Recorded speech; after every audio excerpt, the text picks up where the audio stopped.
Welcome back to my channel. I will be discussing the final chapter of Absalom by William Faulkner, chapter 9. Here we go. So this chapter begins with the emphasis of a really cold setting. Quentin and Shreve are in their dorm room in New England, and Quentin is trying really, really hard to warm up in his bed. And it follows with Shreve talking or asking ignorantly about the South. And I would like to read this section. He says, "What is it? Something you live and breathe in like air, a kind of vacuum filled with wraith-like and indomitable anger and pride and glory at and in happenings that occurred and ceased 50 years ago, a kind of entailed birthright, father and son of never forgiving General Sherman, so that forevermore, as long as your children's children produce children, you won't be anything but a descendant of a long line of colonels killed in Pickett's charge at Manassas." "Gettysburg," Quentin said. "You can't understand it. You would have to be born there." "Would I then?" Quentin did not answer. "Do you understand it?" "I don't know," Quentin said. "Yes, of course I understand it." They both breathed in the darkness. After a moment, Quentin said, "I don't know." "Yes, you don't know. You don't even know about the old dame, the Aunt Rosa." And this topic kind of goes off to the next. But I felt that this conversation was very reflective of the whole book, the way it tells the story. And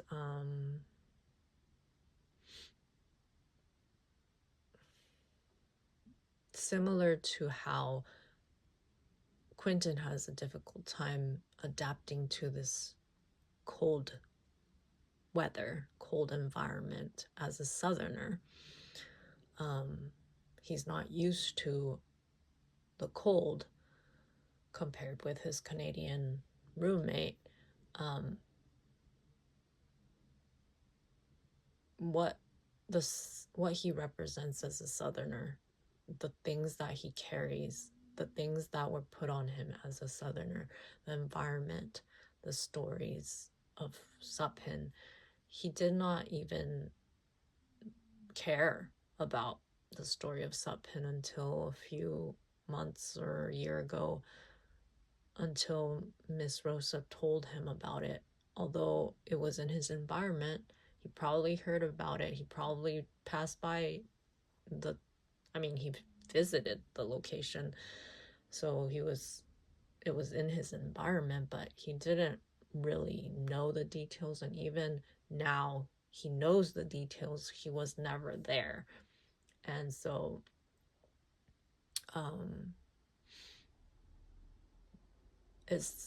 he's different, of course, because he's been adapted into that environment,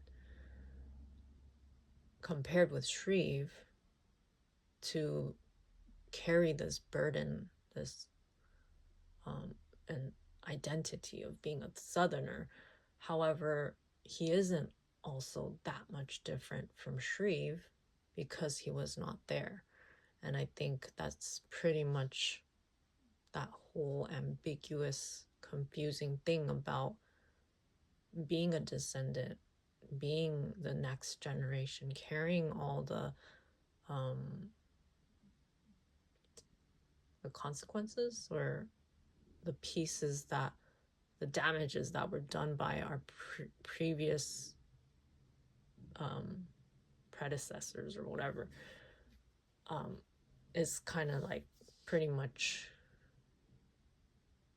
the whole basis of this story, right? Like that's pretty much what's being captured in this whole trying to story tell about this Sapin man, or about the history of America, American South, and basic whole development of this country. And us, the new generation, not being there, but we still have the stories that were passed down to us, the mistakes that were passed down to us. And I felt that little banter between the boys set that whole concept well.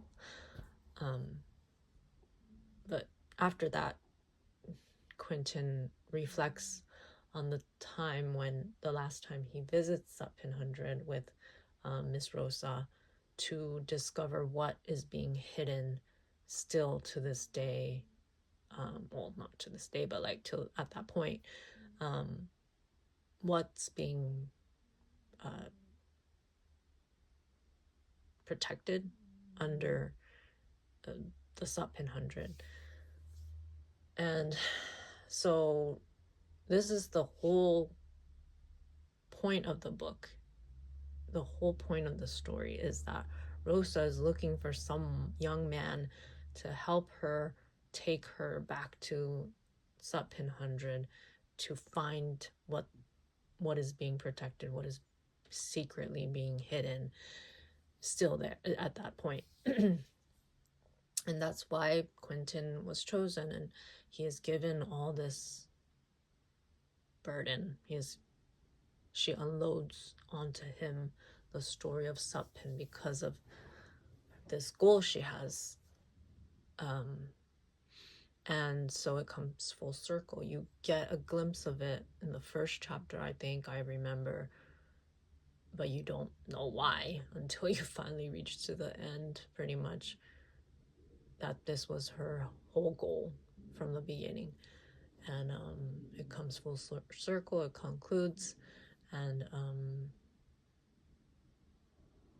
yeah, and that's pretty much what Quentin is reflecting on while having anxiety in the cold.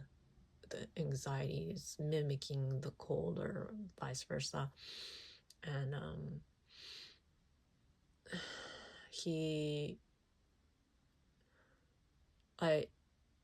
so when they get to the Sapin 100, this secret is being guarded by Clyde.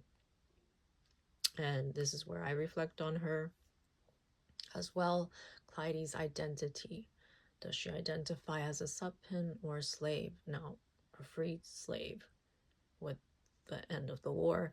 But she's still there. She's protecting something of Sapin still. So she is choosing her Sapin identity.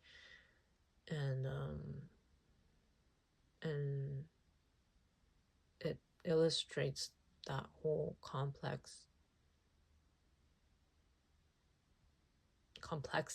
of identity, especially at that time, and how much she had to deal with that compared to all the rest of the descendants of Sapin. And there was an interesting line in this chapter where Rosa is met with Jim Bond, the descendant, either the son or the grandson, I don't remember, of Charles Bond, who is also there with Clyde at the Sapin 100. And she yells at him, "You ain't any Sapin," which I thought was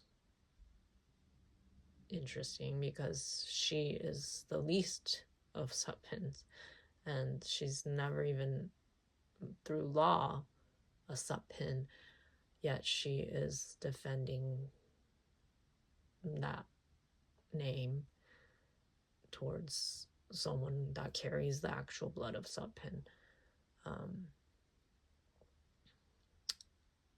And the chapter also goes back to a term that's been brought up before about the house. It said shell of the house. it goes back to the whole concept of the cocoon and the butterfly, and I think it's been called the shell before as well. And there was another time when another chapter described the house as if the house had a spirit, or like was anthropomorphic. And I feel like the house is another character, actually. And we come back to that as well, the curse or the power that it carries. And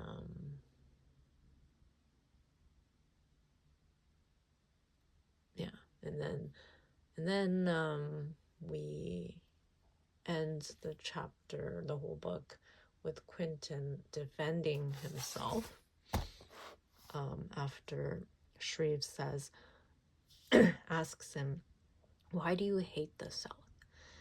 And Quentin says, "I don't hate it quickly, at once and immediately. I don't hate it," he says. "I don't hate it," he thought, panting in the cold air. The iron New England dark. I don't hate it. I don't hate it. So he says it out loud twice, and then he says it 5 times to himself.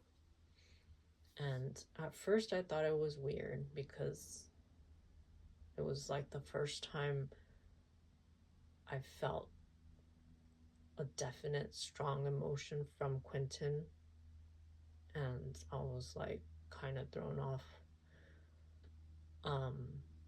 But after reflection, I feel like it describes the burden to a T. Burden is such a confusing, ambiguous feeling. I know there's many people that can identify it as something they hate or they love, but you can't deny that it's part of your identity, and it's such a complex, ambiguous thing to define, that to some it might look like you hate whatever you're representing, and sometimes to yourself you feel like you need to convince it, and maybe you do hate it, maybe you don't, but it's really that ambiguous feeling of carrying that identity as a Southerner while you never chose to be one as well. So I thought it was really a good ending, and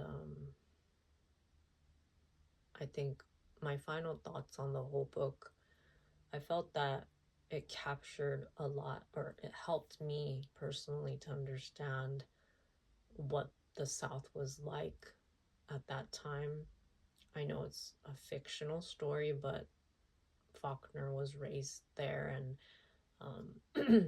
I think it gave me a better picture to imagine what it was like, and to hear it from someone that was in that environment was interesting.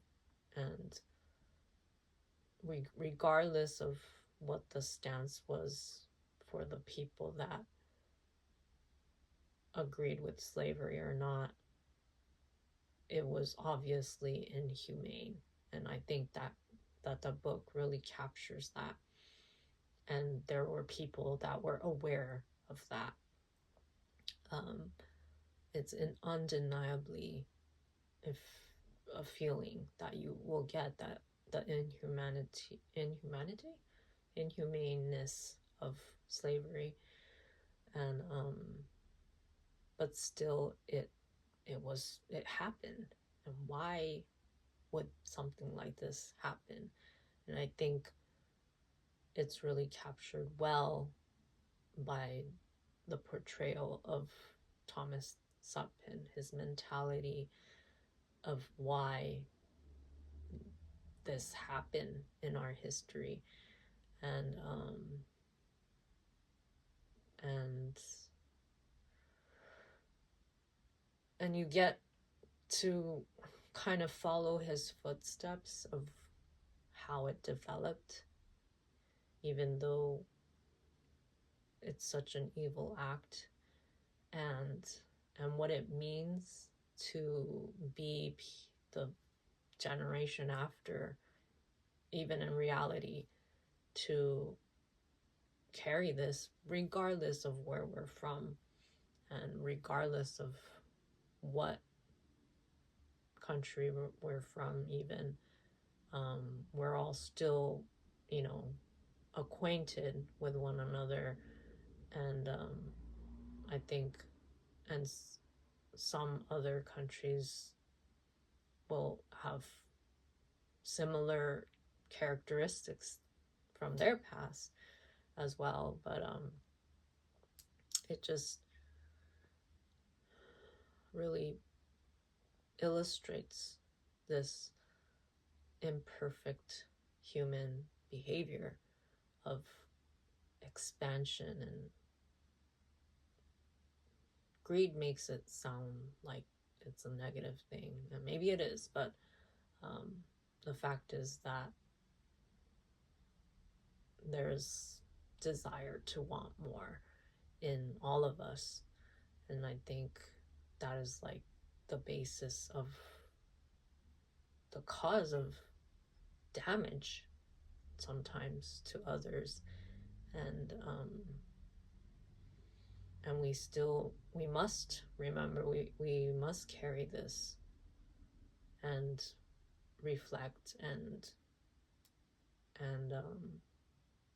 like recognize and be aware that even now, the fact that we want better things, better technology, better whatever, is the same foundation of that concept where it began. And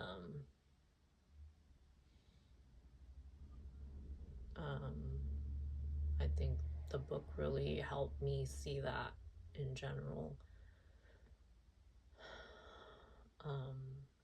And I could resonate with that feeling, the final words of Quentin at the end, of that confusion, of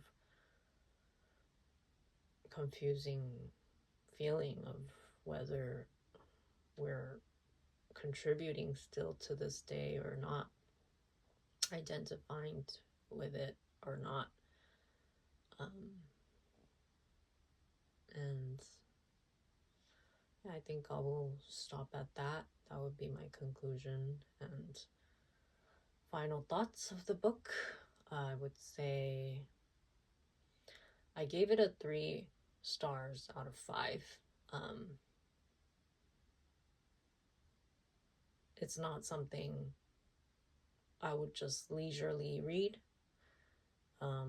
Even the theme or whatever, it's not something I would do for pleasure, but I did find pleasure in reading it and analyzing and learning a lot. But it's not like the complete relaxing pleasure that I would usually just choose over to read myself. So I think I will read it again in the future, just to remember and reflect and see if I could pick anything else up the second time around if I read it. I'm curious